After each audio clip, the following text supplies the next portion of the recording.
I'm inspired. I'm inspired. Hey there guys, how's it going? My name is Sumit Chatterjee from the Flow Zone Academy, and I'm a flow state coach, which means that I help you feel better and perform better. In this current video today, I'm going to remind you to do a flow check, okay?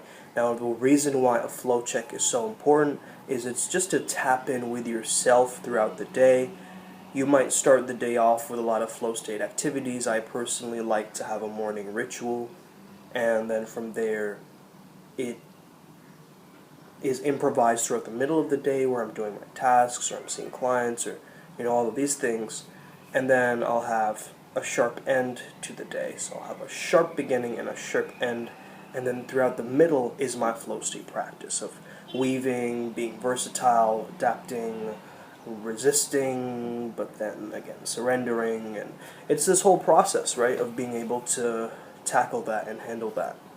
So the reason that the flow check is important is it gets you much more not self-conscious, but it gets you very intuitive and in tune with how you're feeling, how you're doing, and if you are actually in the flow.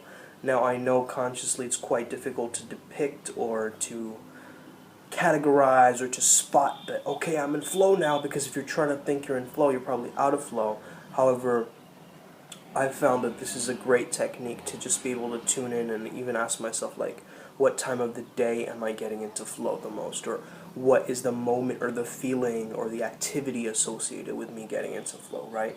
So what I would recommend is you set up different times in the day, like little pockets of consciousness in different times of the day, and you have a little alarm, right? You have a little check-in, and it just starts to buzz at those times. So maybe you can do it at like 111, 444,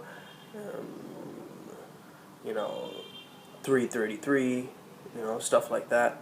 I like to use angel numbers. You can do it whatever you want, right? You can have it 1, 2, and 3, or 1, 4, and 5, or 1, 7, and 2, whatever you prefer, just random times of the day where you have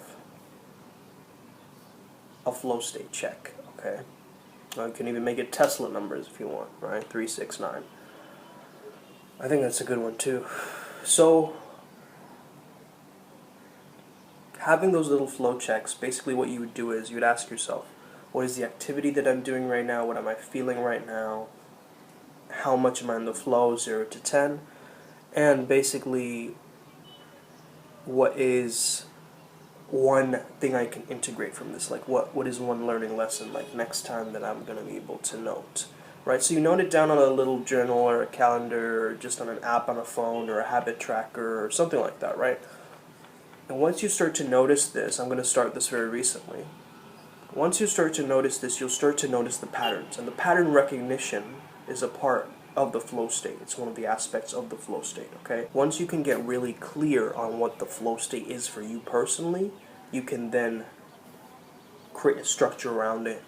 So make sure that you have your flow state tapped in, kind of like how you keep a trigger journal. You notice that, okay, this is a trigger that's bad. Basically, you're noticing for triggers that are good, okay? And as you have a flow check, then you'll notice that, okay, if I can optimize my day or create rituals in a sense of, like, okay, I have it in this pocket of time and then this pocket of time, you can then create a schedule and design your perfect day according to how you get into flow state the best. And that will get you to optimize your zone daily, daily, daily. More micro flow, as you know, creates more macro flow or more peak experiences, and more peak experiences means that you are living a happier and more fulfilling life. Okay. Now, this is very important to note. Csikszentmihalyi has said this very particularly in the sense of when he measured people being in flow is not necessarily associated to leisure time. Okay. Most people got into flow when they were working. Okay. So make sure that you're working throughout the days as well. Okay. You're not just kind of waiting for things to happen, or just not designing your day, or not having any kind of passion projects, right? Because those are the moments, those are the little increments that is going to get you most in flow, is when you're in that deep work. And as you are in deep work and your alarm goes off, at least that little break can be a little reminder like, whoa, I was really in the rabbit hole there. You know, I was really tapped in. I was really in the zone in that moment. And that will give you a reference experience of tapping in again. Okay, so actually practice this. Check this out. This is an awesome way to optimize and fine-tune your own flow state, and your life will change if you start doing this, and because you'll start to notice the patterns and, again, design your life not by default, but on purpose, on code, with impact, with intention. Okay, so have an amazing day. May the flow be with you and stay legendary. Short video today, but let's go. Boom. So I know today was a short video. Ask me any questions if you have anything about this flow challenge.